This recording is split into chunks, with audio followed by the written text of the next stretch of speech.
The 18th round of the 2000 kart season would take place in the land of more parking lots than people, Houston, Texas. With only 3 races left to go in the season, the main attention was on the incredible championship fight. Entering this race, the top 6 drivers in the driver standings were covered by just 20 points. Gil de Ferran in his first season with Team Penske sat atop of the standings, 9 points above Roberto Moreno in second. Michael Andretti in third was off the back of heartbreak in the race prior at Gateway, where after leading 121 laps he would fall out due to an engine failure. One of the other storylines was the unusual bumpiness of the track. It was so bad, in fact, that Tony Kanaan shattered one of his molars during practice. Happy to report, however, that unlike 2 years ago, I am not the one suffering tooth-related problems when doing one of these videos. Championship leader de Ferran would do himself a big favor in qualifying by putting it on the pole. 1998 Houston winner Dario Franchitti would join him on the front row. Second place in the points, Roberto Moreno would start down in 14th. Luis Garcia Jr. would be your 25th and last place starter. With everything else taken care of, we can get to the start of the race. With over half the field not even close to the back of the pack, the green flag flies anyway and the drivers are on their way, and with a smattering of lockups, Gil de Ferran holds on to the lead while Jimmy Vasser drops the anchors in second. Only a corner later though, the battling for third would flare up in wall contact as Dario Franchitti got loose on the outside of Castro Neves. Franchitti would drive away, but not without damage. Heading down to turn number 1 only a few moments later, Franchitti's front right suspension would fail, sending him into the outside tire wall. At the same time of Dario's crash, Marc Blundell would pop Patrick Carpentier into a spin,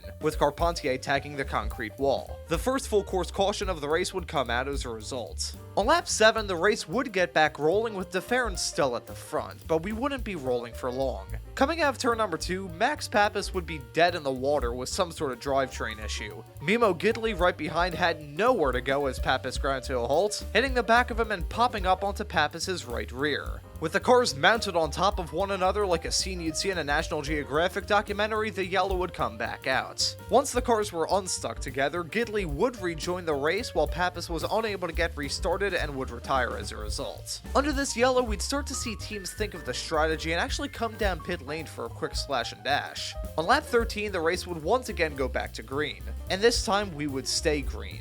It wouldn't take long before everybody was going for the jugular though, as Castro Neves and Juan Pablo Montoya gave us one hell of a battle for third, with Elio prevailing and holding on to the spot. As the race settled into a groove, the coverage cut to a segment about NASA, with Paul Page mentioning that the crews of STS-106 and STS-107 were at the race watching from the grandstands. Join me now in a collective moment of abject horror and remembering that STS-107 was Columbia's final flight. With that morbid discovery out of the way, the broadcast switched straight to a discussion about Team Penske using traction control. It wouldn't be motorsports in the 90s and 2000s if there wasn't some kind of controversy about traction control, now would it? The race at this point was more of a parade, as everybody sat in single file and looked ahead to the halfway mark pit stops. And before you ask, yes, this race was going to be a one-stop for pretty much everybody, even with the track temperatures at around 108 degrees Fahrenheit. I'll be honest folks and say that I was partially dozing off during this part of the race, but it would crank up soon and crank up rather hot. It started with Mauricio Gugelmin wiping himself out with somebody. The one replay the broadcast showed was from his gearbox camera as he ran into somebody in front of him, and they never said who he actually hit either. I would suspect that it was Mimo Gidley, as they both retired from the race around the same time, but you can take that with a grain of salt. Tarzo Marquez, who's having a really good race, deployed smokescreen to get an overtake done on Alex Tagliani, while around the halfway mark a vast majority of the field came down pit lane. De Ferran came in from the race lead around the end of lap 47, while pretty much everybody else filed in on lap 51.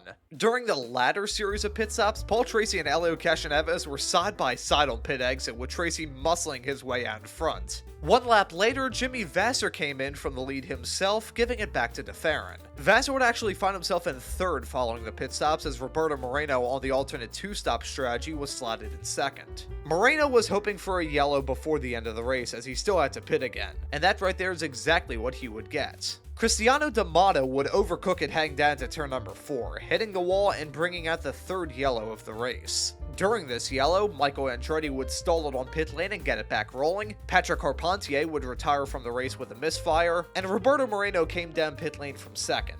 The race would get restarted again on lap 58, with de Ferran once again driving off into the distance. The main game now would be fuel saving as the field looked to make it to the end. Speaking of the end, Michel Jourdain's race would end in a blaze of glory in this run as he pulled off to the safety cruise after a fire spewed out of the back of his car. Roberto Moreno would come in for a third pit stop during this stint, this time because his belts came loose. A little later than that, Tarso Marquez's great run came to an end as he sputtered to a halt with transmission problems. Man, even outside of the broadcast that I do, my commentator's jinx spreads around. The yellow would come out, and as soon as the yellow came out, Gilles de Ferran would come in for a quick splash and dash, trying to alleviate the worries about fuel and just be able to run flat out to the end. Because of de Ferran's pit stop, it would give the lead back to Jimmy Vasser, who stayed out. Juan Pablo Montoya would be slotted right behind his teammates. Once Marquez was towed off the track, the race went back to green with 22 laps left. At the front of the field, it was tame. Meanwhile, farther behind, that parking lot joke at the start of the video suddenly got rather on point. Michael Andretti was sent into a spin by Alex Tagliani, with Kenny Brack piling in as everybody else stopped short to avoid making contact. It would effectively ruin Michael's shot at a title, and take Tagliani and Brack out of the race.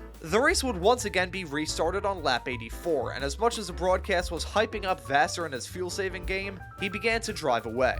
After leading 31 laps on the day, Jimmy Vasser would come across a line to win the 2000 Texaco Havoline Grand Prix of Houston.